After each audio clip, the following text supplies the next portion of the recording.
വളരെ തെറ്റിദ്ധരിപ്പിക്കുന്നത് ഇപ്പോഴും തെറ്റിദ്ധരിപ്പിച്ചു കൊണ്ടിരിക്കുന്നതാണ്.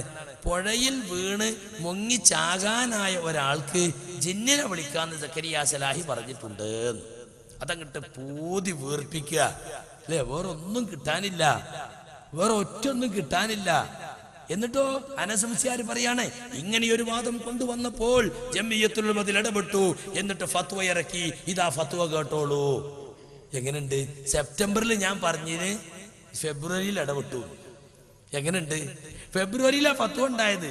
അത് കഴിഞ്ഞ് February, March, April, May, June, July, August, September, ഏതാണ്ട് 7-8 മാസം കഴിഞ്ഞിട്ടാണ് ഞാൻ ഇത് തൃശ്ശൂരിൽ പറയുന്നത്. എന്നിട്ട് ഈ മുസ്ലിയെ തെറ്റിദ്ധരിപ്പിക്കാണ്. ഇങ്ങനെയൊരു വാദവുമായി ഒരു കൂട്ടർ വന്നപ്പോൾ ജംഇയ്യത്തുൽ ഉലമയിൽ ഇടപെട്ടു, എന്നിട്ട് ഫത്വ കാണിച്ചു കൊടുത്ത ലജ്ന ദായിമയുടെ ലാ യജൂസുൽ ഇസ്തിആനത്തു ബിൽ ജിന്നി വൽ ഗായിബീൻ.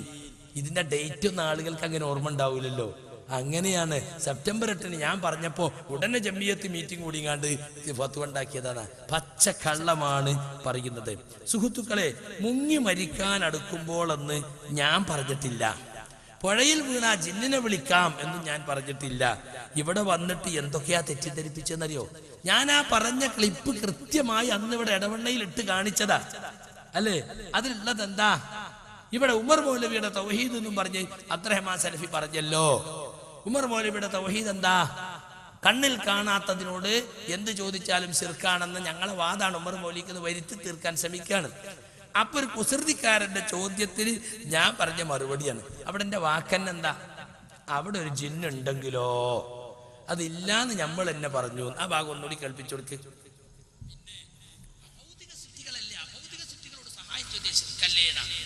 നമ്മൾ പണ്ടേ പറഞ്ഞിട്ടുള്ളത് ഈ അഭൗതികം, അദൃശ്യം, കാര്യകാരണ ബന്ധത്തിന് അതീതം, ഇതൊക്കെ ഒരേ അർത്ഥത്തിലാണ്. അതൊന്നും കണ്ണ് കാണാത്തതെന്നുള്ള അർത്ഥത്തിലല്ല. ഇപ്പോ ഇവിടെ ഉദാഹരണം പറഞ്ഞു, ഉമർ മൗലവിയുടെ തൗഹീദാണ് ഞങ്ങൾ സ്വീകരിച്ചിരിക്കുന്നത്. എന്താണ്? പുഴയിൽ വീഴുന്ന സന്ദർഭത്തിൽ കരക്കുള്ള ജോസഫേ എന്ന് വിളിച്ചാൽ അത് ശിർക്കല്ല. കാരണം ജോസഫ് വരുന്നതും നീന്തി വന്ന് രക്ഷപ്പെടുന്നതും നമ്മൾ കാണുന്ന മാർഗത്തിലാണ്. മൊയ്തീൻ ശൈഖേ എന്ന് വിളിച്ചാൽ ശിർക്കാണ്, കാരണം അത് കാണാത്ത മാർഗത്തിലാണ്. ഈ അദൃശ്യം എന്നതിന് കണ്ണ് കാണാത്താന്ന് അർത്ഥം അല്ല. അത് മാത്രല്ല, അതിനർത്ഥം കാര്യകാരണ ബന്ധങ്ങൾക്ക് അതീതമായി സഹായിക്കുക എന്നാണ്.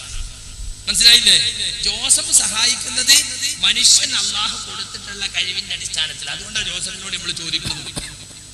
മൊയ്തീൻ ശൈഖിനോട് ചോദിച്ചാൽ മൊയ്തീൻ ശൈഖ് മരിച്ച ആളാണ്, ആൾക്ക് അങ്ങനെ കഴിവില്ല, ഇല്ലാത്ത കഴിവാ ചോദിക്കുന്നത്. അങ്ങനെ ചോദിക്കുമ്പോ നമ്മളെ മനസ്സിൽ അഭൗതിക വിശ്വാസം വരും, അഖ്സാ ഗായത്തിൽ ഖുദൂഉ വരും. കരക്ക് നിൽക്കുന്ന ജോസഫിനോട് ചോദിച്ചാൽ അഖ്സാ ഗായത്തിൽ ഖുദൂഉ തദല്ലുൽ വരൂല.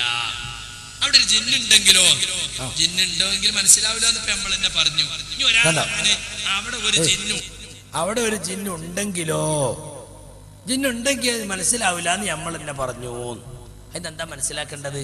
അവിടെ ജിന്നുണ്ട്, നിങ്ങൾ വിളിച്ചോളിന്ന് ഞാൻ പറഞ്ഞു എന്നാ. ജിന്നുണ്ടെങ്കിൽ തന്നെ നമുക്ക് മനസ്സിലാക്കാൻ ഒരു വഴിയില്ല. അതാണ് ഞാൻ പറഞ്ഞതിൽ പ്രധാനപ്പെട്ട പോയിന്റ്. ഒരു കുസൃതിക്കാരന്റെ ചോദ്യമാണ്. ജിന്നുണ്ട് എന്ന് റസൂല് പറഞ്ഞിട്ടില്ല. പിന്നെ ജിന്ന് മനുഷ്യരൂപം പ്രാപിച്ചു വന്നിട്ട് ഞാനൊരു ജിന്നാകുന്നു എന്ന് പറഞ്ഞ അവിടെ നിൽക്കണില്ല. പ്രമാണം കൊണ്ടും തെളിഞ്ഞിട്ടില്ല, കണ്ണുകൊണ്ട് കാണാവുന്ന മനസ്സിലാകുന്ന രൂപത്തിൽ അവിടെ വന്നിട്ടുമില്ല. അപ്പൊ അങ്ങനെയുള്ളൊരു സന്ദർഭത്തിൽ ഒരാള് ജിന്നിനെ ഉദ്ദേശിച്ച് വിളിച്ചാൽ, ഇവിടെ അനീഫ കായക്കൊടി പറഞ്ഞു ജിന്നെ രക്ഷിക്കണേ എന്ന് പറഞ്ഞു. അങ്ങനെ ഞാൻ പറഞ്ഞിട്ടില്ല. അങ്ങനെ പറഞ്ഞാൽ ശിർക്കാണ്. മൊയ്യത്തീൻ ശൈഖേ രക്ഷിക്കണേ എന്ന് പറയുന്നത് പോലെ ഒരാൾ ജിന്നെ രക്ഷിക്കണേ എന്ന് പറഞ്ഞാൽ അത് ശിർക്കാണ്. അത് പുഴയിൽ വീഴുമ്പോഴായാലും, കുളത്തിൽ വീഴുമ്പോഴായാലും, മരത്തുമെന്ന് വീഴുമ്പോഴായാലും, എവിടുന്ന് വീഴുമ്പോഴായാലും, ഏത് ഘട്ടത്തിലായാലും ജിന്നെ രക്ഷിക്കണേ എന്ന് പറഞ്ഞാൽ അത് ശിർക്കാണ്. ശിർക്കാണ്. പച്ച കള്ളം നിങ്ങൾ എന്റെ പേരിൽ വെറുതെ പറയണ്ട. ഇനി ബാക്കി കേൾപ്പിച്ചു കൊടുക്കുക. ഉണ്ടെങ്കിൽ എന്നെ കരക്കേറ്റ് രക്ഷിക്കട്ടെ എന്ന് വിചാരിച്ചാൽ അത് പാടില്ലാത്ത ഹറാമായ വിളിയാണത്. ശിർക്കിലേക്ക് പോകുന്ന വിളിയാണ്. പക്ഷെ ആ വിളി കൊണ്ടാണ് ഇസ്ലാം എന്ന് പുറത്തു പോകൂല. കണ്ടോ? അത് ചെയ്യണം എന്നാ ഞാൻ പറഞ്ഞത്. ശിർക്കിലേക്ക് പോകുന്ന വിളിയാണത്, ഹറാമാണ് വിളിയാണ്.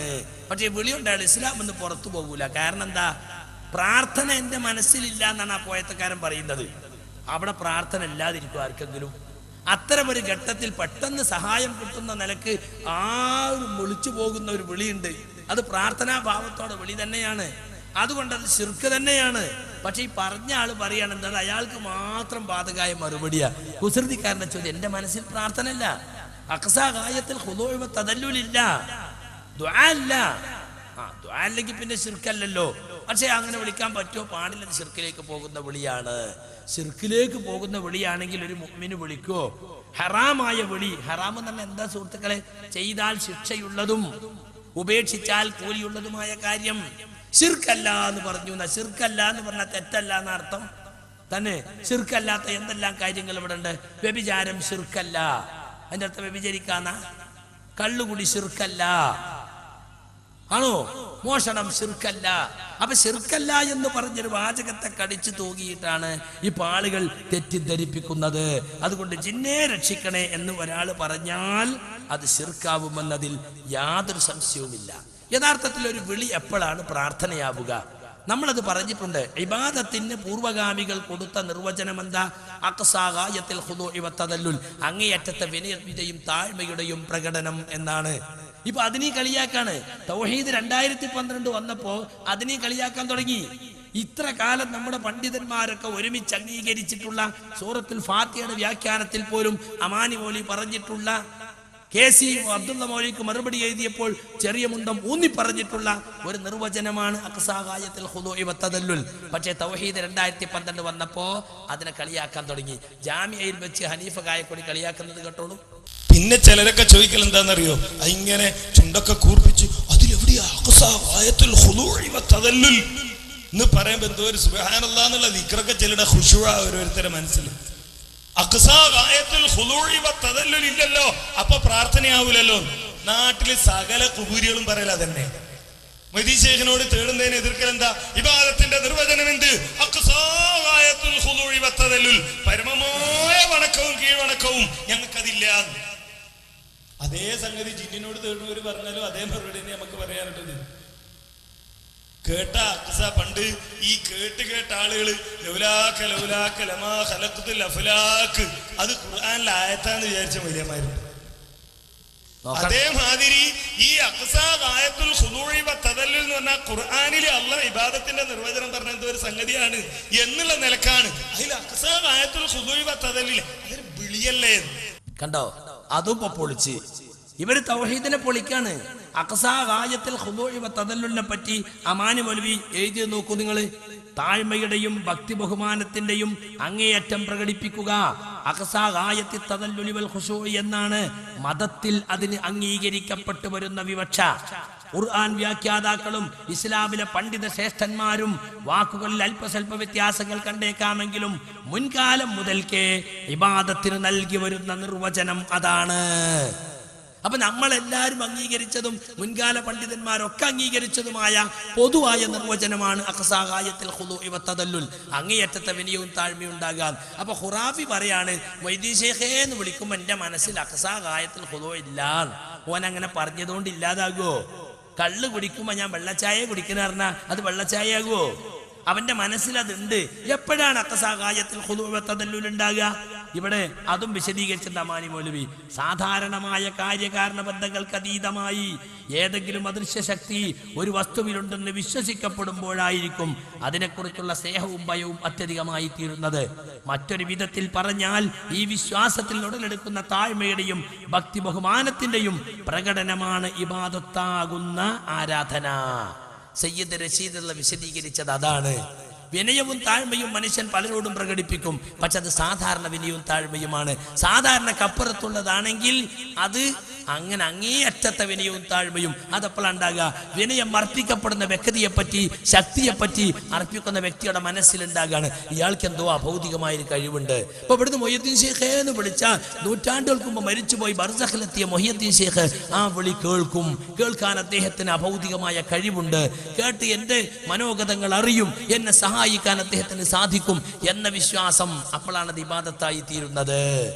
ഇതുപോലും അട്ടിമറിച്ചു. നിങ്ങൾക്കറിയോ, അറ്റത്തിന്റെ അങ്ങേയറ്റം എന്ന് പറഞ്ഞ് ഈ നിർവചനത്തെ ജമാഅത്തെ ഇസ്ലാമി നേതാവ് KC അബ്ദുള്ള മൗലിക്ക് പരിഹസിച്ചു. വീക്ഷണ താരതമ്യം എന്ന പുസ്തകത്തിൽ ചെറിയ മുണ്ടം അബ്ദുൽ ഹമീദ് മദനി അതിനെ കശക്കി അറിയാ ചെയ്തത്. റാസി മുതൽ സയ്യിദ് റഷീദ് വരെയുള്ളവർക്കൊന്നും ഇബാദത്തിന്റെ നിർവചനം അറിഞ്ഞിട്ടില്ലെന്നാണോ KC ധരിക്കുന്നത് എന്ന് പറഞ്ഞിട്ട് ആ നിർവചനത്തെ സ്ഥിരപ്പെടുത്തുക ചെയ്തത്. എന്നിട്ട് ഇയാൾ പറയാപ്പോ ഖുർആനിൽ ആയത്താന്ന് തോന്നുന്നു. ഖുർആൻ ആയത്ത് മാത്രമേ ഇസ്ലാമിൽ തെളിവും അതുപോലെ തന്നെ ന്യായവുമായി പറയാൻ പറ്റുള്ളൂ.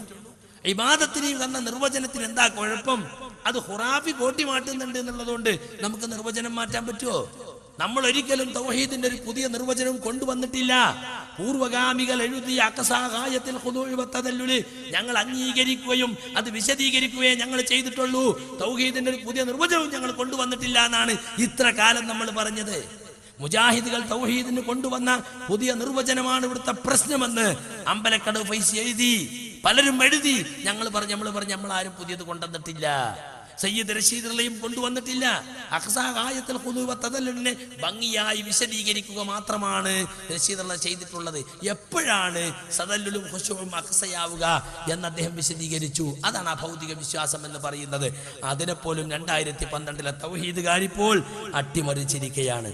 എന്നിട്ട് മൂപ്പര് പറയുന്നത് കേട്ടോളൂ, ജിന്നെ രക്ഷിക്കണേ എന്ന് ഞാൻ പറഞ്ഞു എന്നാ കേട്ടോളൂ. അതുപോലെയാണോ കേട്ടം? ഇവിടെ ദുആ നടന്നു, ഇവിടെ പ്രാർത്ഥന നടന്നു.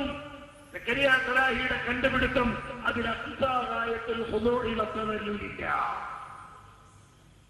മുങ്ങി വെള്ളത്തിൽ മരിക്കാൻ പോയ മനുഷ്യൻ ജിന്നെ രക്ഷിക്കണേ എന്ന് പറയുമ്പോ അതിൽ പരമമായ താഴ്മയും വണക്കവും ഇല്ല.